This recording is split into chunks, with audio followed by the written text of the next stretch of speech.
back to the podcast. In today's episode, I'm going to speak on being tolerant of others, but strict with yourself. Before we get into that, I do a few type of episodes. Today's episode is me doing a solo rant, expressing my inner dialogue and talking about what I think is important for you and what's helped me further my life so far. And along with that, I do normal interviews just like every other podcast. And I speak with individuals who are interesting to me, who I think will provide value for you.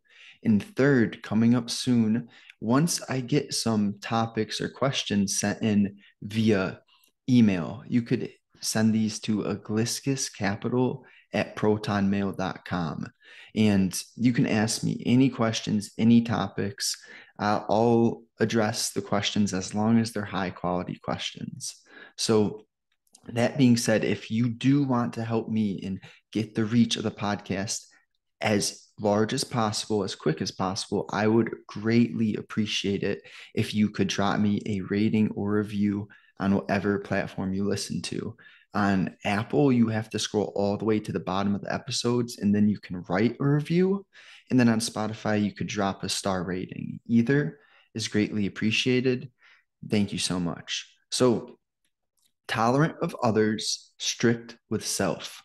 Number one is controlling others doesn't work. Now, I'm sure you've all went into or experienced a situation where you were trying to impose your will upon another individual. Most of the time, it's going to result in that individual being annoyed with you and you being frustrated with that person. Why? Because it isn't sensible to expect another personality to be exactly the same as yours. And when you're pushing your views or trying to make someone else fall in to your same perspective, it turns into this ball of resentment, and that gets neither of you anywhere. What is better to approach is with more of a gentleness, a suggestive attitude where, sure, of course, individuals have to collaborate. Isolation is not what we want. We do want connection, but it is the way that we go about connecting with the other individual, the manner, how we intend to express ourselves. And when you're controlling another person, at least trying to, people don't want to be controlled. And it's just human nature, human behavior. We want to be sovereign. We want to make decisions for ourselves. And it's quite simple. The next topic is the the controlling of others. It turns into this authoritarian attitude, and you're leading with fear, which is unhealthy. When Jordan Peterson speaks about the monkeys and how they have so many similarities with human nature, it's what he's found through studying the e- ecologist. I believe that's the name for people who study animals. Those individuals have found that the monkeys who lead with fear, they eventually are torn apart by smaller monkeys who team up because that authoritarian ruler was ruling in a incorrect manner, ruling through fear and power and control, rather than being the intelligent leader who considers others' views and works to make sure that everyone below him actually is doing well. The we've seen this in Russia, in Nazi in Nazi Germany. When the authoritarian rulers appear, it is absolutely destructive to human culture. And in from the time 1918 to 1958, 60 million Russians were killed by Stalin and Lenin. It's like absolutely mind-blowing that this isn't in all of our education systems. We do hear about the Holocaust, which is important to understand how capable of atrocities the human is. But at the same time, I don't know why we weren't taught about the gulags of archipelago in in school systems, because for 60 million Russians to be murdered over a 40-year span, there is something to learn from that. And my big point is the authoritarian style of rulership is not the correct way. And we don't want to accept that ever again. And third, I touched on this a little, but it's important to understand completely that all humans have differing personality traits. You have the big five, and I'm very conscientious and orderly. I have a low percentile of neuroticism. Um, I'm quite high on the agreeableness. And what are the other two? I'm not sure. But point really comes down to the idea that each individual, we do have things in common, but you can't expect someone to see exactly the same as you. That's a nonsense idea.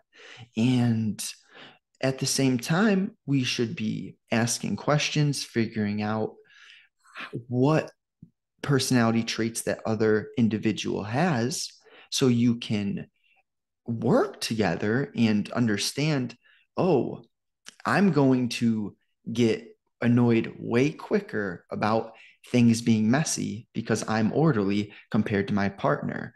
Just understanding how these personality traits affect your everyday life, that will make connecting with other people much easier. And then lastly, just focusing on self. When you are trying to control other people, you're focusing on something completely out of your control. What can we control? Our thoughts, our actions, and the energy we show up with. So when you focus on the good things that you can control, the rest seems to fade away. What I mean is, you only have so much attention or so much energy. And if I am really committed to operating at my highest capacity, learning daily, being intentional with my moments, taking advantage of the opportunities in front of me, I don't have time to comment hateful ideas or words on someone else's post. If I see something that I don't agree with, since I'm focusing on myself, I just go by it and don't allow it to really disrupt my day. But on the other hand, if you're not focusing on self, that's when you see those people who can get wrapped up in these back to back just hateful Reddit posts or comment sections where nothing good is coming out of this. It's just humans who are not working on themselves. They don't have anything else better to do, which is unfortunate. So we'll go into the next point, which is self-discipline. And it really comes down to knowing what not to do. It's almost just as important as knowing what to do. I would argue it's more important. But when there's the things, the self sabotaging acts that you have identified and you clearly know you cannot participate in, like for me, what are a few things that really make me feel guilty, that get me off of my structure? Number one, I would say watching porn. That it is a disruption of your dopamine system. When you get artificial dopamine easily without putting in any effort, it will subtract from your capacity to put forth longer periods of focused work. And What's another one? Eating horrible food. For me, when I eat factory processed foods, I am so much more likely to make low quality decisions. I feel bad about myself, so then I make pleasure seeking decisions. Um, what else? So we have porn. You don't do that. You don't eat junk food. I would say blaming other people, getting angry easily and losing your cool. That's another thing that humans need to stay away from. The individuals who are capable of emotionally regulating how they feel, first this comes from being mindful, at least recognizing, oh, I'm feeling irritable. Why do I feel irritable? Well, have I had water lately? Did I get sunlight today? Have I gone outside recently? Did I train today? What is making me feel this way? When you start to ask yourself higher quality questions, you get higher quality answers. And there's no there's no magic pill in life, but over time you understand what not to do, and you build this discipline. You make progress in the way that you think, and you kind of pick up all these skills that compound throughout time. So next is really understanding the long-term cost and benefits. See, it's one thing to just say, go be disciplined, but to actually understand why it is important to be disciplined, that is another level. So when you have identified the cost and the benefits to a certain activity, it's easier to know whether to do it or not. And that's what I'm getting at with something like porn. When you do that, you're subtracting from your capacity to create, to do harder tasks. And over time, the more that you subtract from that ability, you're going to become less successful. You're going to extend the period of time that it takes to get to where you want to be. So, and life is not about a destination, it's about who you become in the process of working on yourself. But at the same time, it's important to really get clear on what the cost is, what's the benefit. For me, training every day, staying healthy with my body, I am motivated, inspired, committed to doing that because I know the long term benefit will be me feeling young and loose as a grandparent, being able to play with the grandchildren and feel healthy rather than humans have this blessing to anticipate regret. We can foresee how we will feel if we don't do something. And regret is sourced much more from not taking action than from actually taking action. See, the pain of rejection is quick. It hurts, it's sharp, but it's quick. The pain of what if, that is forever. You don't know. And you continually ask yourself, what if I had done that? So you're much better off to bet on yourself, to take a risk. And that involves understanding the cost and the benefits to doing that. And third, paying attention to how you feel. So I'm staying self-disciplined because I don't like feeling guilty, having regret. And I do enjoy knowing that I just worked hard, being content because I did put in a lot of effort. See, the lazy person is the one who actually feels the most pain because they have all of this self doubt, all of these internal problems because they know they're not living up to who they could be. I thoroughly believe every individual understands this, and every individual has that conscious voice, the inner dialogue inside of their head. Thing is, some people distract themselves and numb themselves much more than others. And when you numb yourself, you are getting away from that conscious, that inner dialogue, which from all the religions that I've studied, like Buddhism, Christianity, Hinduism, all of the religions that I'm familiar with refer to that inner dialogue, that consciousness as God. And I don't want to get off topic, but big religion has a lot of pros, has a lot of cons. I don't like when people put labels or try to place individuals in a box like religion does. But I more so focus on the similarities between things rather than being divisive because we already have enough division in our culture right now.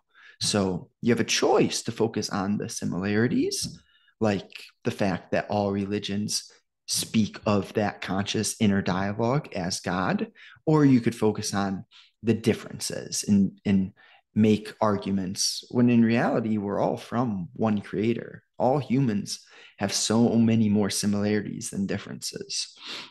So, third point, we have reflection. This is intertwined in the first 2 points, but it's still worth its own topic. So, it involves questioning yourself. See, if you don't question yourself, you'll never find the areas that you can be improving upon, the areas that require a bit of effort.